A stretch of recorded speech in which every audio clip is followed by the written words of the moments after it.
What's up, guys? Welcome to Nigerian Food Channel. It's your boy Franklin. Very quickly, if you haven't, hit on the subscribe button, hit the like button, okay? Today I'm going to talk very quickly about the issue of Monique. You've probably seen that on the mainstream media, doing rounds on social media and stuff. So anyway, this is just my own take on Monique asking, black folks to boycott Netflix. And so I'm just basically going to share my own interpretation and things, and why I think boycotting Netflix might not be the best possible option for Monique. So yeah, very quickly. So the news is, Monique basically was trying to get a deal with regards to stand-up special with Netflix and stuff, and they pretty much offered Monique $500,000 and she felt that was a slap in the face and quite disrespectful, given the fact that she's been in the comedic circuit, the game for so many years and stuff. And I get it, and I fully understand. Now let's look at a few things. Monique made a major reference to Amy Schumer. I mean, first of all, Amy Schumer is not my cup of tea. I've never enjoyed her comedy. I probably watched a few videos in the past and I think she's just shit. But that's not the point here. Amy Schumer, as I know, is sold out a few major outlets and done some rounds up until recently and stuff. So it's like saying I've worked as a manager for about 8 years or 10 years of my life, for example. Then I took a break, or I kind of like took a lesser job, or I've been off the circuit for a bit.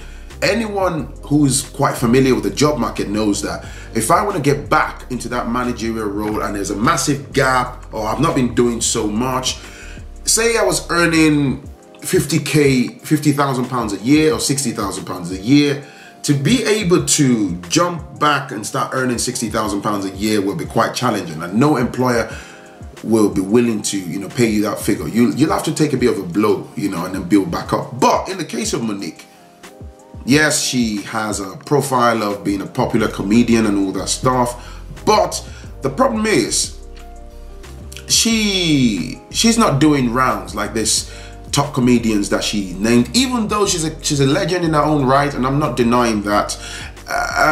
But with regards to numbers, because you've got to remember something, Netflix is a business. I get it, a lot of these companies, and I know Monique as well, she's blackballed by Hollywood and stuff, but let's not drag that into the picture here. I watched some of her interviews where she's talking about the Oprah Winfrey and the Tyler Perry saga, and all that stuff, and I get it. But do you exactly have, hard evidences to suggest that, Netflix might be racist?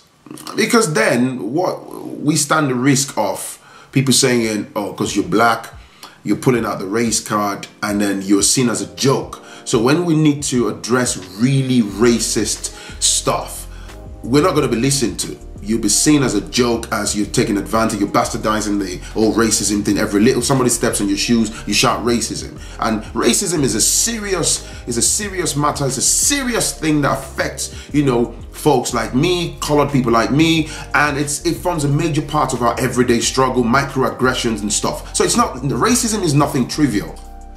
Monique is saying, 500K. My opinion, why don't you take the 500,000?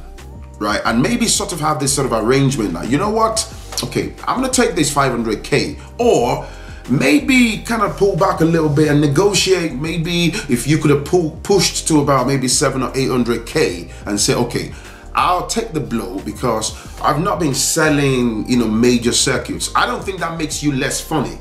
If you're a good comedian, you might have been off the radar for a bit, you're not doing so much. That doesn't make her less funny. But Netflix are looking at the numbers and they're thinking, this isn't viable for us as a business. Does that make sense? So they're not willing to bet on you. She's coming in at the angle of, oh, she's also been blackballed by Netflix. You've got to be careful, because then you might not stand a chance of working with anybody again, because people look at you and they think, whoa, can't touch this lady, because if we say this, you might say we're racist and all that stuff.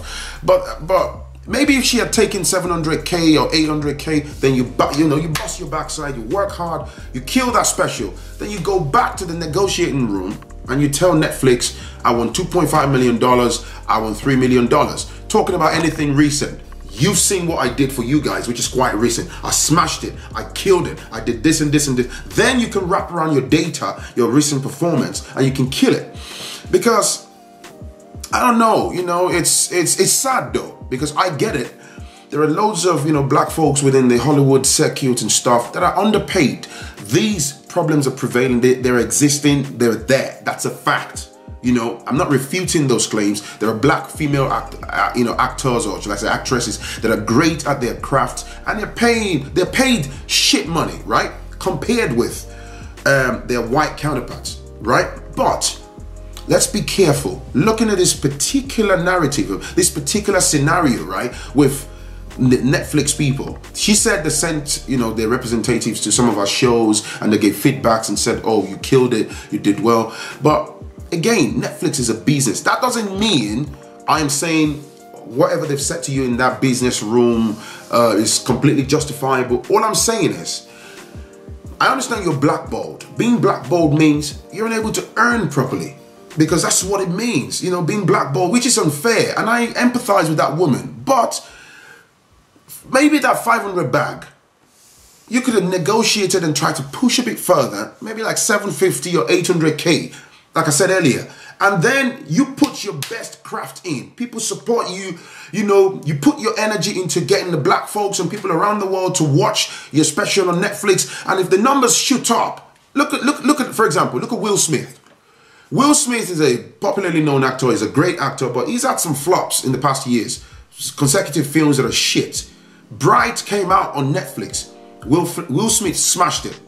Right? Let me tell you something. Will Smith used to be the highest paid grossing actor some years ago. Now I think it's The Rock, right? Now Will Smith didn't used to mess with social media. Apart from having a Facebook page, he wasn't into Instagram and all the rest, and YouTube. Now he's gone back to the drawing table because the game is changing. So Will Smith now, he has an Instagram page, he has a YouTube page. It's the business concept, because you've got to reach out to the young crowd. You've got to change your business approach. Now, from what I heard, right, Bright has done well. And it looks like he might be able to go, you know, perhaps go back for a sequel or something with Netflix. That's how people negotiate business. There's one thing for you to be blackballed by, you know, people according to your own words. It's another thing to snooker yourself, which is what I think Monique is, you know, is doing. But anyway, that's my take on things. And yes, racism is prevailing. The whole thing about paying females less than males, all those problems they're existing, and I think they need to be addressed. But asking us to boycott Netflix isn't exactly going to fix the problem. Because, and also, you talked about Dave Chappelle, you talked about Chris Rock. There are top level black folks who are on that same platform. They're killing it. How about maybe go check out Amazon and other platforms? But in doing so, if you create that image of you're a dangerous person to touch, you know, then that starts to follow you, because you gotta be clever, because then you end up blackballing yourself. And any of these major networks and platforms will say, hey man, look at what she did with Netflix. If we say no, she might run to social media and start saying, oh, Amazon is this is this. Then you end up being broke. And, you know, people are going to look at you like you're crazy and stuff. I don't think you're crazy. I've listened to most of your interviews, and I believe Monique has addressed some prevailing problems. It's just the context in which you're talking about racism, it's a bit of a tricky one. Anyway, that's my take on things, okay? And I hope the sister finds a break. Get on the road, man. Do some work for yourself, and yeah. Hopefully you get a better deal. That's my take on things. What do you think? Let's keep the conversation going on below, and let's rub minds. You know, I'm not backing, as I said, I'm not backing Netflix. I don't really care. I watch Netflix, I've got an account, but I just think she could approach this in a better way. And again, here's the last thing I'm going to say, okay? This is my own opinion. I may be wrong. Maybe Monique needs a better manager. I know she's managed by her husband, but I kind of read between the lines. There is the place of your husband, and I get it, there's an advantage to that. Your husband is, you know, is passionate, is emotionally connected, but when it comes to nailing that business, I know you're an Oscar-winning actress and all that stuff. When it comes to nailing those deals in the boardrooms, is he able to separate emotions, be able to speak the business language, be able to close the desperately needed business deals on your behalf? I'm just saying. I'm not saying that brother isn't good, but you know, sometimes emotions, we can get blinded by emotions. It's your boy Franklin. Thank you for watching. Hit the subscribe button, hit the like button, follow me on Instagram at Franklin at the Nigerian Food Channel, and I'll see you in the next video. Peace and love. Boom.